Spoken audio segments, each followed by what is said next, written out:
Welcome back to the channel, dear seekers of truth.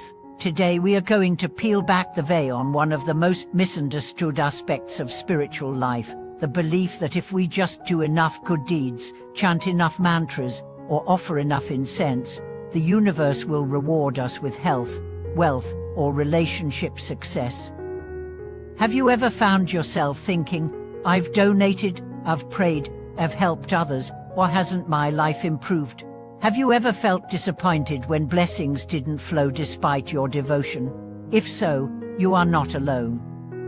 But what if the real issue isn't whether your actions are enough, but whether your understanding of karma is incomplete? Let's begin with a simple yet radical truth. The universe is not a vending machine. You cannot insert prayers, charity, or ritual and expect guaranteed results. This mindset, while common, is actually a distortion of what true spiritual practice is meant to be.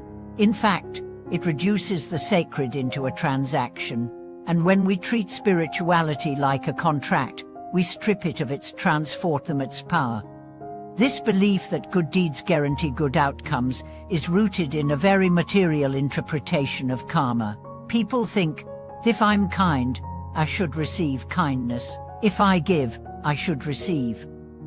But karma isn't a short-term accounting system. It doesn't operate on a one-to-one, immediate return basis. Karma is more like a long, winding river, fed by thousands of tributaries of past thought, speech, and action across countless lifetimes. You might be planting seeds of good now, but the soil of your past may still be sprouting old weeds. Here's the truth that many of bad things can happen to good people, and good things often happen to those who haven't yet paid for the harm they've caused.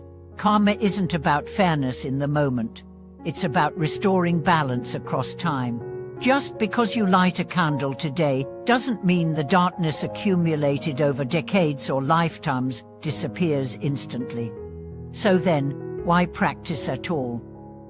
Why chant, donate, or meditate if we are not guaranteed results? Because true practice isn't about getting, it's about becoming. It's not about what you receive but what you realize. The purpose of spiritual life isn't to win cosmic favors, it's to awaken.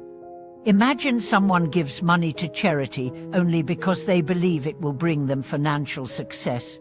Their motive isn't compassion, it's investment. Another person donates quietly, with no expectation, simply because their heart breaks at another's suffering. Which act is closer to the divine? Which one transforms the soul? Intent matters. In karma, it matters profoundly.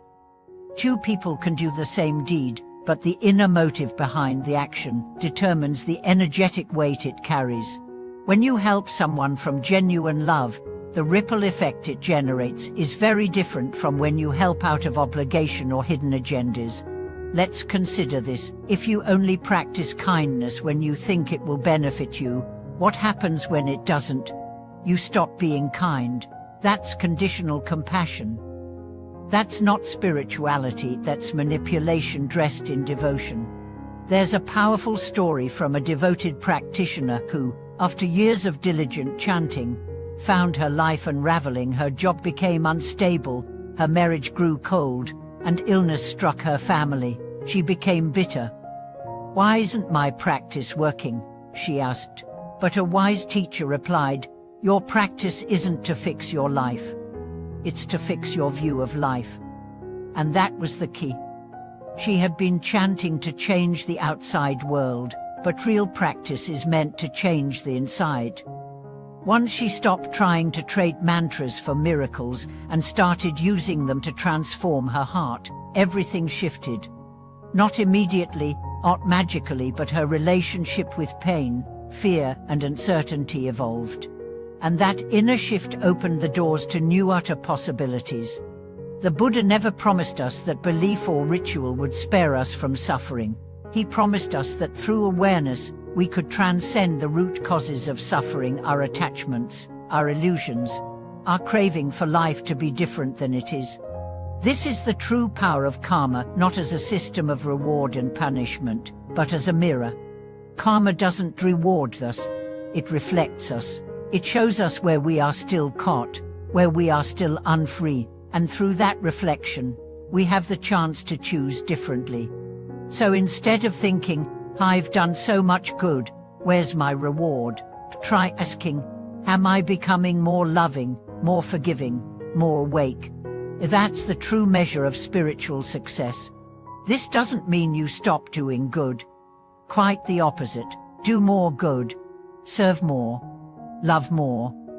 But do it because it's who you are, not because of what you want.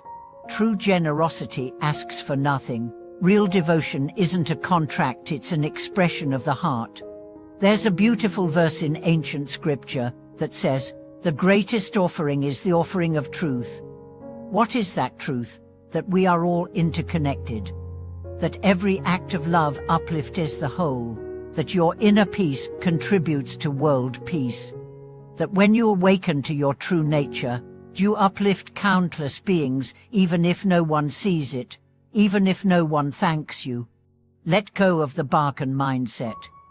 You are not here to trade. You are here to transform. And transformation happens not when life goes your way, but when you grow, no matter what life brings. Let's take this further. Suppose your prayers don't work. Does that mean they were wasted?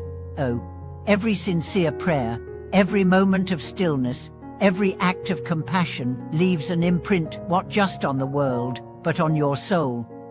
You are reshaping your inner being, and the fruits of that will appear not always in the way you expect, but always in the way you need. Some say, but my life is hard. I need results. And yes, that's true. We all want relief.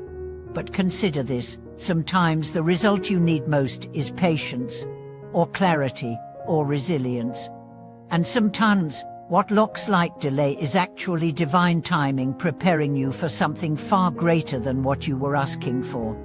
Faith isn't about getting what you want. It's about trusting even when you don't. It's easy to believe when prayers are answered. But real faith begins where certainty ends. Real faith is staying on the path, even when it's dark, even when you stumble, even when your hands are empty, because something in you knows that love is never wasted, truth is never in vain, and light is always growing behind the clouds. So next time you light a candle, don't do it hoping the universe will give you something in return. Light it because you're honoring something sacred, because you're aligning yourself with truth, with goodness, with love. And let that be enough. Thank you so much for watching this video. If this message touched your heart, I'd love to hear from you. Have you ever fallen into the trap of spiritual bargaining? What helped you shift your mindset? Let's grow together through sharing.